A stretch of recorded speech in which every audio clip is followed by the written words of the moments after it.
Everyone, hope you are fine. आज की जो वीडियो है वो थर्ड पार्ट है इमिग्रेशन टू कनाडा के हवाले से। जिसके लास्ट वीडियो के अंदर मैंने एक्सप्रेस एंट्री के बारे में बात की थी कि एक्सप्रेस एंट्री में कौन कौन से क्राइटेरिया को आपने फुलफिल करके आप एलिजिबल हो सकते हैं, और वो हमने किस तरह से आंसर्स देने हैं क्वेश्चंस के, वो भी हमने डिस्कस किया था। तो आज की वीडियो जो है वो बेसिकली के पॉइंट बेस्ड सिस्टम है कि पॉइंट बेस्ड सिस्टम किस तरह से वर्क करता है और किस तरह से आपने पॉइंट बेस्ड अपने कैलकुलेट करने हैं। तो इसके लिए सिंपल वही आपने एक्सप्रेस एंट्री पे क्लिक करना है। यहाँ पर आकर जब हम देखते हैं तो एक्सप्रेस एंट्री बेसिकली 3 क्लासेस हैं जिनके अंदर आप अप्लाई करके एक्सप्रेस एंट्री में अपनी प्रोफाइल बना सकते हैं। इसमें एक फेडरल स्किल वर्कर प्रोग्राम है, फेडरल स्किल ट्रेड प्रोग्राम है और कैनेडियन एक्सपीरियंस क्लास, ये 3 प्रोग्राम्स हैं। इसमें जो सबसे इम्पोर्टेंट और जिसमें मोस्टली लोग अप्लाई करते हैं वो स्किल वर्कर प्रोग्राम है, क्योंकि इसके अंदर आपकी तमाम क्वालिफिकेशंस, आपकी एजुकेशन, सब कुछ आपका एज अ फॉरेनर काउंट होता है। यानी आपका कोई भी एक्सपीरियंस, कोई भी एजुकेशन कनाडा में नहीं है तो आप ऑल अपनी इंफॉर्मेशन तमाम के तमाम आप एज अ फॉरेनर रह के फुलफिल कर सकते हैं। तो जब हम आज इसमें फेडरल स्किल के बारे में ही बात करते हैं कि किस तरह से इसमें आपने अप्लाई करना है और किस तरह से पॉइंट बेस्ड सिस्टम इस पर वर्क करता है। जब आप इसके पेज क्लिक करते हैं तो जो वेब पेज आपका ओपन होगा, वहाँ पर जो शो कर रहा है कि इस प्रोग्राम को मिनिमम रिक्वायरमेंट फुलफिल करने के लिए 3 चीज़ें हैं, एक्सपीरियंस, लैंग्वेज और एजुकेशन। ये 3 मिनिमम रिक्वायरमेंट्स होनी चाहिए तो आप इस क्वालिफिकेशन या इस एक्सप्रेस एंट्री के में अप्लाई कर सकते हैं। इसमें से कोई भी एक चीज़ या आपके पास एजुकेशन ना हो, एक्सपीरियंस ना हो, तो आप इसमें अप्लाई नहीं कर सकते। मिनिमम रिक्वायरमेंट क्वालिफाई करने के बाद आपको जो सिलेक्शन है, जो फैक्टर्स जिस पे आपके पॉइंट कैलकुलेट होते हैं, वही 6 फैक्टर्स हैं। Age, education, work experience, job offer Canada से आपके पास है या नहीं, आपके पास लैंग्वेज इंग्लिश स्किल्स या फ्रेंच स्किल्स लैंग्वेज, और उसके बाद एडेप्टेबिलिटी। एडेप्टेबिलिटी के अंदर बहुत सारे फैक्टर्स हैं कि आपके अगर स्पाउस है तो उसकी एजुकेशन, उसके एक्सपीरियंस, उसके आइल्स के पॉइंट्स, आपका कोई क्लोज रिलेटिव जो कनाडा में रहते हैं, वो तमाम चीज़ें एडेप्टेबिलिटी के अंदर आ जाती हैं। पॉइंट बेस के हवाले से बात करें तो 100 टोटल पॉइंट्स हैं, जिसमें से मिनिमम आपने 67 पॉइंट्स मिनिमम होने चाहिए आपके, ये थ्रेशोल्ड है। इससे कम पॉइंट्स पे आपकी प्रोफाइल एक्सप्रेस एंट्री पे नहीं बनेगी। अब हम देखते हैं कि किस किस फैक्टर को कितने कितने पॉइंट्स साइन किए गए हैं। तो इसके लिए आप सिलेक्शन फैक्टर पर क्लिक करें। तो जो सबसे पहले है एक्सपीरियंस, कि स्किल्ड वर्क एक्सपीरियंस आपका कौन सा कैलकुलेट होगा। स्किल वर्क एक्सपीरियंस पे जब हम आते हैं तो हमारे पास यहाँ पर 3 स्किल्स शो कर रहे हैं, category 0, category A and category B. ये बेसिकली 3 कैटेगरीज जो नेशनल ऑक्यूपेशन क्लासिफिकेशन के अंदर उन्होंने डिस्क्राइब की हैं। कैटेगरी 0 वो है जो मैनेजमेंट जॉब के अंदर आती हैं, यानी मैनेजरियल आपके अंदर कोई जॉब आपने परफॉर्म की हो, प्रोफेशनल जॉब या जो मैनेजर लेवल से कम लेवल पे होती है, असिस्टेंट मैनेजर, डिप्टी मैनेजर्स की कोई पोस्ट पे आपका एक्सपीरियंस हो। और थर्ड जो है वो टेक्निकल जॉब्स, किसी भी फील्ड में जो आपका टेक्निकल या वोकेशनल आपने एजुकेशन है उसका कोई एक्सपीरियंस है, तो वो कैटेगरी बी के अंदर आएगा। तो बेसिकली ये सिर्फ 3 कैटेगरीज हैं जो स्किल वर्क एक्सपीरियंस के अंदर कैलकुलेट होती हैं। बाकी और भी कैटेगरीज हैं सी और डी, वो इसके अंदर आप अप्लाई नहीं कर सकते।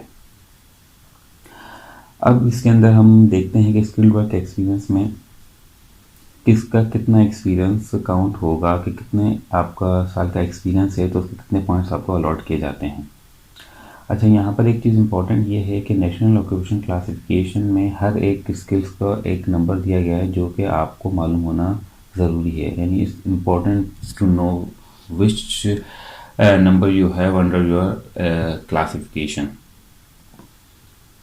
अब इसमें जो वर्क एक्सपीरियंस के बताया गया है कि आपके पास मिनिमम 1 ईयर का experience with in last 10 years होना चाहिए, और वो कंटिन्यूस हो। कंटिन्यूस का मतलब ये है आपने 1 वीक के अंदर 30 आवर्स वर्क किया हो।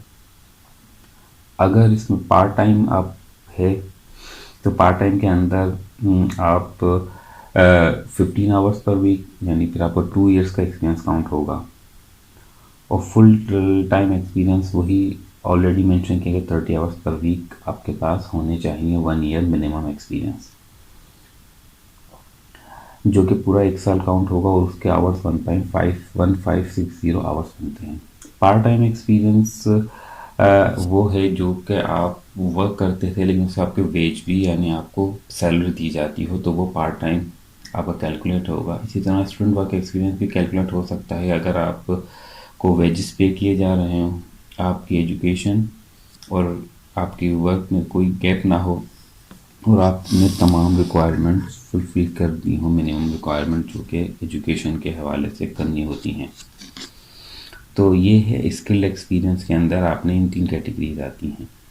अब जो एक्सपीरियंस है आपने वो एक्सपीरियंस का जो उन्होंने मेंशन किया है वो मैक्सिमम 15 पॉइंट्स आप इसके अर्न कर सकते हैं। वो किस तरह ये कि आपके अगर 1 साल का एक्सपीरियंस है तो उसके लिए 9 पॉइंट्स होंगे, 2 to 3 ईयर्स से 11 एंड सिमिलरली 13 एंड 15, यानी मैक्सिमम से मैक्सिमम आप 15 पॉइंट्स एक्सप्रेस एंट्री के अंदर एक्सपीरियंस के जॉब के हवाले से 15 पॉइंट्स अर्न कर सकते हैं। तो ये तो पहला फैक्टर हो गया। अब चलते हैं नेक्स्ट फैक्टर पे जो कि है एज के हवाले से, कि एज में कितना आपने या एजुकेशन में आपको कितने पॉइंट्स असाइन किए गए हैं इन्होंने। लेट्स सपोज अगर हम फर्स्ट लैंग्वेज एबिलिटी को बात कर लेते हैं कि लैंग्वेज एबिलिटी आपके पास इंग्लिश और फ्रेंच है, तो उसमें मिनिमम आपने कितना करना है। मिनिमम स्कोर इंग्लिश के में CLB 7 है, वो चारों एबिलिटीज में होना चाहिए। 4 एबिलिटीज का मतलब यानी speaking, reading, writing and listening, each के अंदर आपके पास CLB 7 हो। अब ये CLB 7 है क्या? बेसिकली CLB 7 का मतलब कैनेडियन लैंग्वेज बेंचमार्क। कनाडा ने अपना एक बेंचमार्क सेट किया है कि ये CLB 7 कनाडा के हवाले से इतना होना चाहिए इंग्लिश लैंग्वेज स्किल्स के अंदर। इसमें डिफरेंट टाइम में मेंशन किए हैं। एक तो मोस्ट इंपॉर्टेंट जो सबको पता है वो IELTS है, जो कि इंटरनेशनली रिकॉग्नाइज है। दूसरा Canadian English language proficiency index program है। आप इनमें से कोई भी एक इंग्लिश प्रोफिशिएंसी का टेस्ट दे सकते हैं। अगर आप फ्रेंच टेस्ट देना चाहते हैं फ्रेंच लैंग्वेज के, तो उसके लिए TEF कनाडा है, जिसके अंदर आप अपियर होकर आप फ्रेंच की इंग्लिश एबिलिटी, फ्रेंच की एबिलिटी को अपने पॉइंट कंसिडर कर सकते हैं। और फेडरल स्किल के अंदर आते हैं तो फेडरल स्किल के मैक्सिमम लैंग्वेज के 24 पॉइंट्स हैं।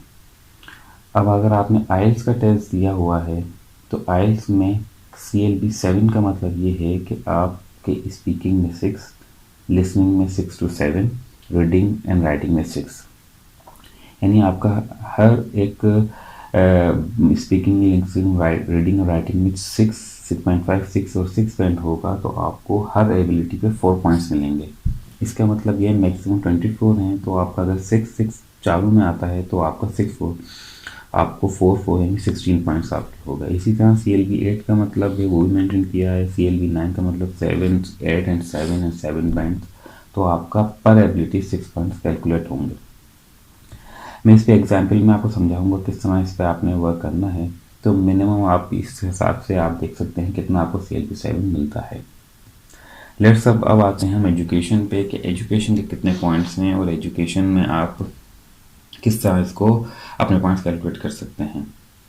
एजुकेशन आपने अगर अप्लाई करना है तो आपको अपनी तमाम एजुकेशन को एजुकेशन क्रेडेंशियल असेसमेंट कनाडा से उसको आपने रिकॉग्नाइज करवानी है, उसकी असेसमेंट लेनी होगी। इसके लिए मैं बताऊँगा फ्यूचर में किस तरह आपने इसको अप्लाई करना है। लेट्स सपोज इन्होंने मेंशन ये किया कि एजुकेशन के मैक्सिमम 25 पॉइंट्स तक आप क्लेम कर सकते हैं। अब वो 25 पॉइंट्स किस बेसिस पे अलॉट होते हैं वो देख लेते हैं। इन जनरल अगर आप देखें सब, वैसे तो यहाँ पर हर एक का मेंशन है कि आपका 1 ईयर का 12th के बाद 1 साल है, 2 साल है, 3 साल। जनरली ये है कि बैचलर्स अगर आपने 4 ईयर्स का कंप्लीट किया है तो 21 है पॉइंट्स हैं। मास्टर्स अगर आपने कंप्लीट किया है यानी 12 के बाद 8 तो आपके पास 21 पॉइंट्स हैं, और पीएचडी के आपको वो 25 पॉइंट्स मिलेंगे। तो ये हो गए एजुकेशन के पॉइंट्स जो आप क्लेम कर सकते हैं। अब हम देखते हैं एज में आपने किस तरह से, तो एज के जो पॉइंट्स असाइन किए गए हैं वो मैक्सिमम जो हैं वो 12 पॉइंट्स हैं। 12 पॉइंट्स किस तरह से, क्या आप अंडर 18 और ओवर से 47 हैं तो आपको कोई पॉइंट्स नहीं असाइन होगा। मैक्सिमम आप 18 टू 35 एज फैक्टर में हैं तो आपको मैक्सिमम 12 पॉइंट्स, फिर इसी तरह 36 पे 11, 37 पे 10, 38 पे 9 एंड सो ऑन। तो ये मैक्सिमम इस तरह से आप अपने पॉइंट्स को अपनी एज के हिसाब से कैलकुलेट कर लें। It's very simple. अब लैंग्वेज एबिलिटी भी हो गई। लेट्स अब हमारे पास देखते हैं जॉब के हवाले से। जॉब के इसमें 10 पॉइंट्स हैं, यानी अगर आपको कनाडा से कोई जॉब ऑफर है तो आप उसके लिए भी 10 पॉइंट्स क्लेम कर सकते हैं। अभी हम इसमें कंसिडर करते हैं हमारे पास कोई जॉब ऑफर नहीं है तो हम इसको कोई पॉइंट्स नहीं देते फिर। और लास्ट इसमें जो था वो एडेप्टेबिलिटी था कि आप 10 पॉइंट्स इसके लिए क्लेम कर सकते हैं। और किस बेसिस पे, क्या अगर आप मैरिड हैं या आपका कोई पार्टनर है, उसकी लैंग्वेज स्किल अगर उसने, और लैंग्वेज स्किल भी CLB4 का मतलब क्या है कि हर में से 3.5 बैंड हो तो आप 5 पॉइंट्स तक अपने स्पाउस के क्लेम कर सकते हैं।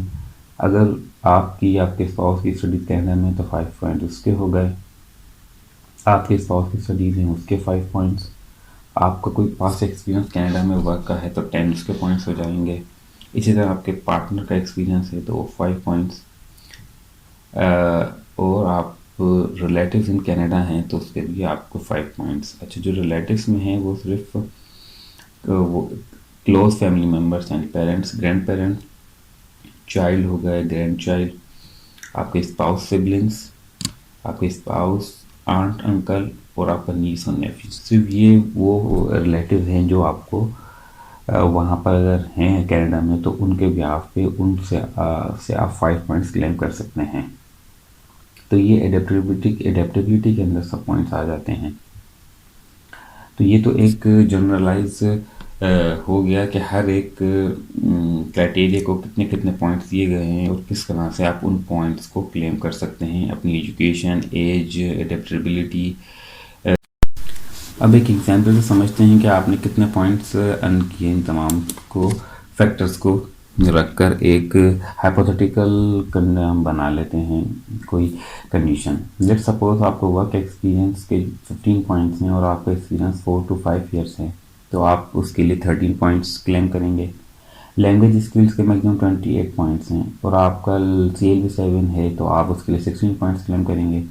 एजुकेशन के मैक्सिमम 25 पॉइंट्स होते हैं और आपकी मास्टर डिग्री है तो आप 23 पॉइंट्स करेंगे। इसी तरह एज के 12 पॉइंट्स हैं और आपकी एज 34 है तो 12 पॉइंट्स करेंगे। एम्प्लॉयमेंट लेट सपोज हमारे पास कोई नहीं है तो हम 0 पॉइंट्स। और एडेप्टेबिलिटी में लेट सपोज हम करते हैं कि आपकी स्पाउस के इंग्लिश लैंग्वेज स्किल 4 है तो 5 पॉइंट्स उसके। अब इन तमाम पॉइंट्स हम ऐड करते हैं तो हमारे 69 पॉइंट्स बन रहे हैं। इट मीन्स कि हम थ्रेशोल्ड से भी ऊपर 2 पॉइंट्स हैं और इस कंडीशन में आप इजीली एक्सप्रेस एंट्री में प्रोफाइल बना सकते हैं। इसका मतलब ये नहीं कि आप इस बिहाफ पर आपको वीज़ा मिल जाएगा, ये सिर्फ प्रोफाइल बनाने के लिए कि आपने थ्रेशोल्ड कर लिया है और आपकी रिक्वायरमेंट तमाम फुलफ़िल हो रही हैं, उसके बिहाफ पे आप ये अपनी प्रोफाइल बनाकर एक्सप्रेस एंट्री के अंदर आप अपने आपको फीड कर सकते हैं अपना डेटा और आपकी प्रोफाइल बन जाएगी जो कि आप कनाडा के सर्वर में सेव होगी और फिर वो आपकी एजुकेशन और इन तमाम पॉइंट्स के हिसाब से आपकी असेसमेंट कर लेंगे। थैंक्स।